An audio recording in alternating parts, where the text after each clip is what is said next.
The night was cold, and the highway was nearly empty, except for the occasional passing car. Officer James Carter sat in his patrol vehicle, sipping his lukewarm coffee, his eyes scanning the dark road ahead. It had been a long shift, and he was ready to call it a night. But just as he placed his cup in the holder, a speeding car zoomed past him, its headlights cutting through the darkness like a blade. Instinct kicked in. James flicked on his siren and hit the gas, the flashing red and blue lights piercing through the silence of the night. The car ahead didn't slow down immediately, making his heart pound harder. Something about this felt off. Why would someone be driving this fast at this hour? Finally, after a tense few seconds, the vehicle pulled over to the side of the road. James took a deep breath and stepped out, adjusting his belt. With one hand resting near his holster, he approached the driver's side window, his flashlight beaming into the car. "License and registration," he said in his firm but calm voice. The driver's hands trembled as they reached for the documents.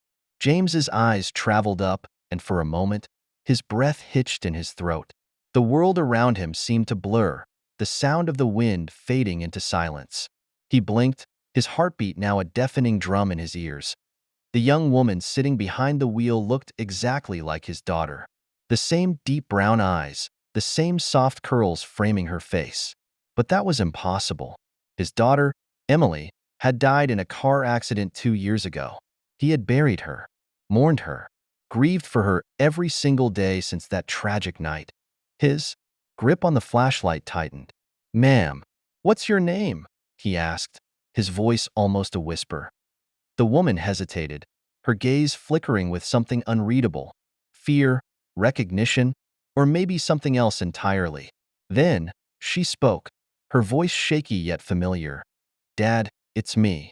James felt the ground beneath him shift. His breath caught in his throat as his mind raced to make sense of what he was seeing. This couldn't be real. It had to be a trick, a cruel prank, or maybe exhaustion was playing games with his head. But then she did something that made his knees weak. She reached into the pocket of her hoodie and pulled out a small silver locket. The same locket he had given Emily on her 12th birthday. The same locket that was buried with her. His hands trembled. His pulse pounded. His world, once so certain, had just shattered into a million impossible pieces. James took a step back, his breath uneven. The night air felt heavier, pressing against his chest as he stared at the girl sitting in the driver's seat. His mind screamed that this wasn't possible, that his daughter was gone, that he had stood by her grave more times than he could count. But his heart whispered something else. Emily. The face looking up at him was hers. The locket in her trembling hand was the same one he had clasped around her neck years ago, a gift she had cherished. His fingers curled into a fist. As memories flooded his mind, her laughter, the way she used to run into his arms after school, the sound of her voice calling him Dad. "Step out of the car," James managed, his voice barely steady. The girl hesitated, but then she slowly opened the door. As she stepped into the glow of his patrol car's headlights, James felt his stomach twist. She wasn't just similar to Emily, she was identical. Same height, same nervous way she bit her lip, even the same scar above her left eyebrow from when she had fallen off her bike as a child. His hands shook slightly as he reached for his radio, but he didn't press the button. What would he even say? That he had just pulled over a ghost? That his dead daughter was standing in front of him, looking as confused as he felt? "Dad, please," the girl whispered, her voice breaking. James flinched. It wasn't just her appearance. It was her voice, the same soft tone he had memorized over the years. But he couldn't accept it. His rational mind refused to believe what his eyes and ears were telling him. "No," he muttered, shaking his head. This is some kind of mistake. Who are you? Really?" Tears welled up in the girl's eyes. "It's me, Dad. I don't know what's happening.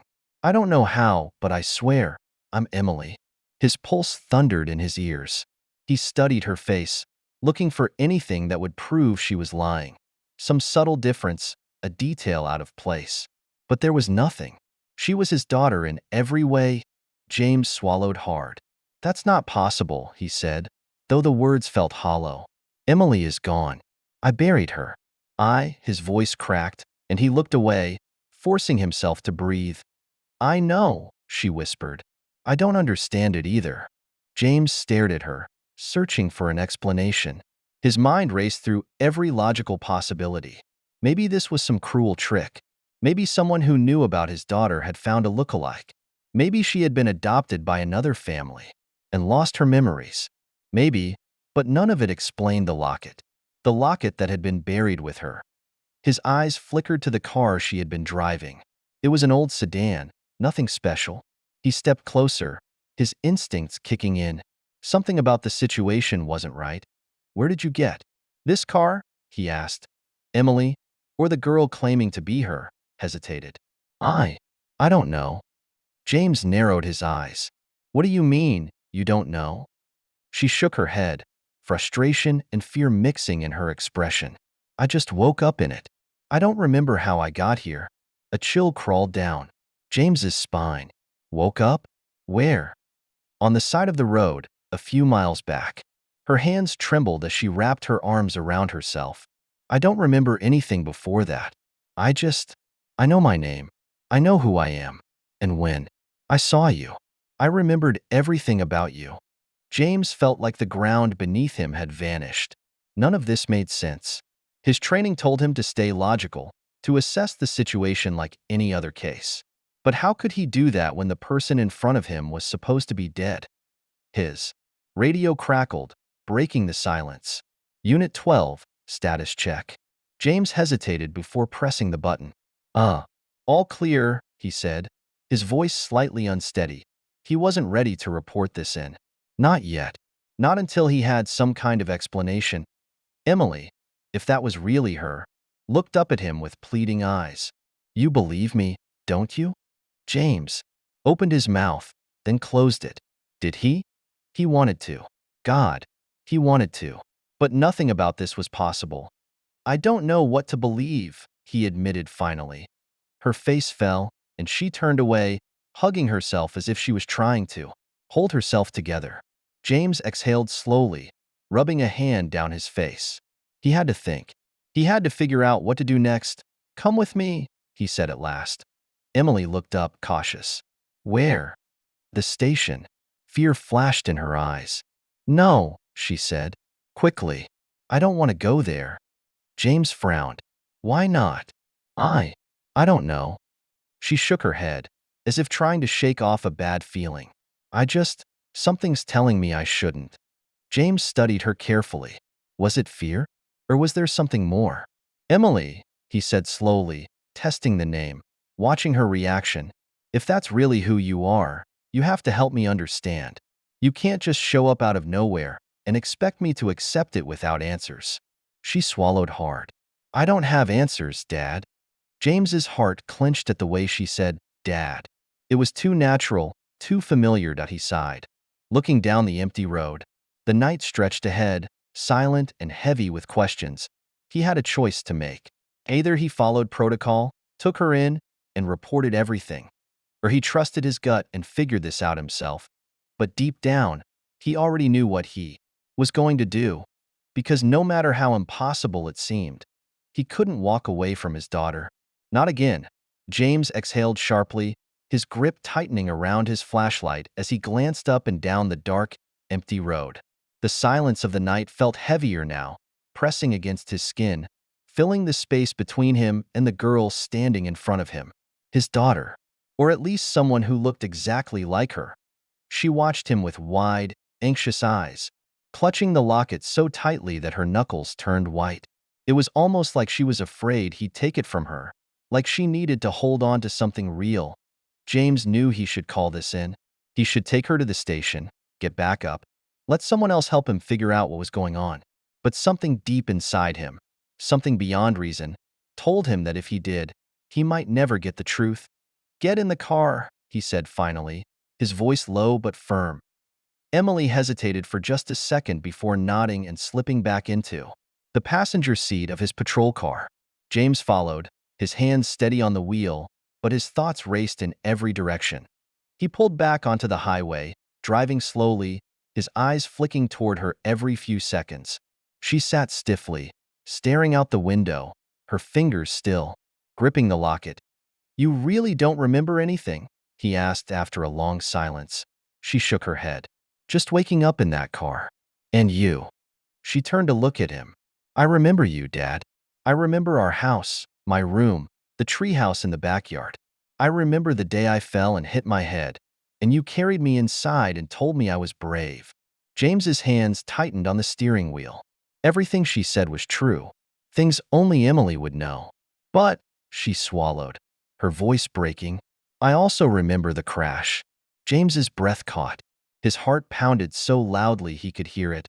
"I remember the headlights coming at us," she whispered. "I remember you screaming my name. And then," she hesitated, shaking her head, her fingers gripping the fabric of her hoodie. "Nothing. Just darkness. Until tonight." James felt a deep chill creep down his spine. None of this made sense. If she was lying, she was doing a terrifyingly good job. But why would she lie? And how could she possibly remember the accident if she hadn't been there? His radio crackled again. "Unit 12, report to station." James hesitated before pressing the button. "Copy that." He needed time to think. If he took her to the station now, there would be questions. Questions he didn't have answers for. And the idea of handing her over to someone else, of letting her slip away before he could figure this out, made his stomach twist. He made a decision. Instead of heading toward the station, he took a left, away from town, toward the one place that might hold answers. Emily seemed to sense the shift. "Where are we going?" James kept his eyes on the road. "Home." She sucked in a sharp breath, her hands tightening in her lap. "Home," she echoed, like she was afraid to believe it. James pulled onto the quiet street where his house sat, surrounded by tall trees and bathed in the glow of the porch light. It looked the same as it always had, but to him, it had never felt emptier. Until now. Emily hesitated as they stepped out of the car, standing frozen on the driveway, staring up at the house. I don't know if I can do this," she whispered. James studied her. "Why?" "I don't know," she said, her voice barely above a breath. "I just feel like I don't belong here."